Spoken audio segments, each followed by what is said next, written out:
If they wrote this into a cop show plot, you would roll your eyes and scoff. 3 missing women, gone since they were girls, found alive together a decade later in the same Cleveland house. 3 brothers in their 50s taken as suspects. We can't imagine what these women went through. Can't imagine the pain the families have endured through the candlelight vigils, the false leads, the searches involving jackhammers and cadaver dogs. But maybe tonight we can share in their surreal joy. Tonight was one for the believers.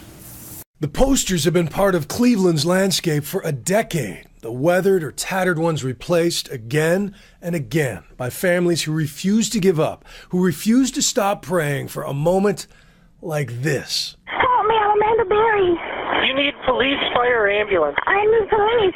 Okay, and what's going on there? I've been kidnapped and I've been missing for 10 years and I'm here, I'm free now. That is the voice of Amanda Berry calling 911 tonight.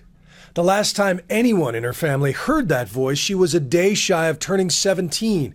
Called her sister to say she was catching a ride home from her job at Burger King, and then she vanished. That was the last I ever heard from her, not an answer after that. Tonight, she is 27 years old and free, thanks in part to police who got an ovation on this Cleveland street, and thanks in large part to a passing neighbor named Charles Ramsey, who had the compassion to respond to her cries for help.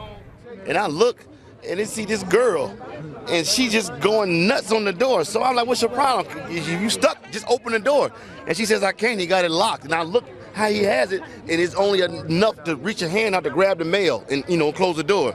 And we, naturally gonna pry it open. That didn't work, so we had to kick open the bottom. Luckily on that door it was aluminum, it was cheap. And she climbed out with her daughter. She went to my house, we called 911. That's right. He said Amanda escaped with her daughter, a report that brings back chilling memories of J.C. Dugard, who gave birth to 2 daughters while being held by her kidnappers for over 18 years. When these girls were abducted, that they went into this environment with a person or persons and probably were held against their will for a period of time, but then that world becomes their reality. But aside from her little girl, Amanda Berry had others in the house to worry about tonight. About 5 minutes after the police got here, see, the girl Amanda told the police, I ain't just the only ones, it's some more girls up in that house. So they went up there, 30, 40 deep, and when they came out was just astonishing. For these officers that have been working these cases for all these years, it was just amazing to see the emotion on these seasoned law enforcement officers when they went in there and saw Amanda and Gina and Michelle. Yes, inside the home they also found Georgina de Jesus, who also went missing from this very neighborhood 9 years ago, walking home from a middle school a few blocks from where Amanda disappeared. Tonight, that little girl on FindGeorgina.com is 23 years old. And they also found Michelle Knight, who went missing in 2000, but since she was 20 at the time, didn't get as much attention as the younger girls. But all 3 are getting much loving attention at Metro Health Medical Center. Currently, they're safe. We're in the process of evaluating their medical needs. They appear to be in fair condition at the moment. We love you, Amanda! Is she all right?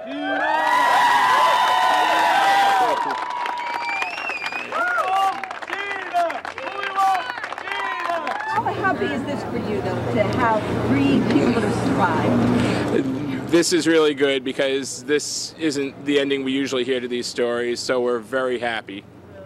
We're very happy for them. Now attention turns to the kind of person or persons who could have held prisoners like this for so long. Police will only say they have 3 Hispanic men in custody, ages 50 to 54, but our sources tell us they are brothers. The middle brother's named Ariel Castro, and according to his neighbor, he lived a life far above suspicion. We see this dude every day. I mean, every day. How long have you lived here? I've been here a year. Okay. You see where I'm coming from? Right. I barbecue with this dude. We eat ribs and whatnot and listen to salsa music. You see where I'm coming from? Yeah. And you had no indication that there was anything going on? Bro, not a clue that girl was in that house or anybody else was in there against their will, because how he is he just comes out to his backyard, plays with the dogs, tinker with his cars and motorcycles, goes back in the house. So he's somebody that you look away because he's not doing nothing but the average stuff. You see what I'm saying? Ain't nothing exciting about him. Well, until the day. What an amazing account from an amazing character we'll be hearing more about, certainly. But we're going to turn now to a man who knows all too well what it's like to lose a child, wait for that child. John Walsh, longtime host of America's Most Wanted, joins us from our bureau in Washington. John, any night they can solve 3 missing persons cases and go home with smiles is an amazing night. What was your reaction when you heard? Bill, incredible. What a great night. 3 women are back alive. And a little girl that may have been a creation of the kidnapper and the abductor.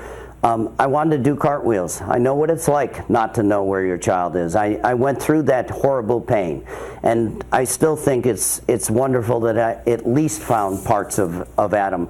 But what a night. I could do cartwheels. It's just an incredible, wonderful thing. And I know you want to sing the praises of Charles Ramsey, who is already the darling of the internet with the most colorful sound bites of this whole story so far, but this guy saved 3 lives.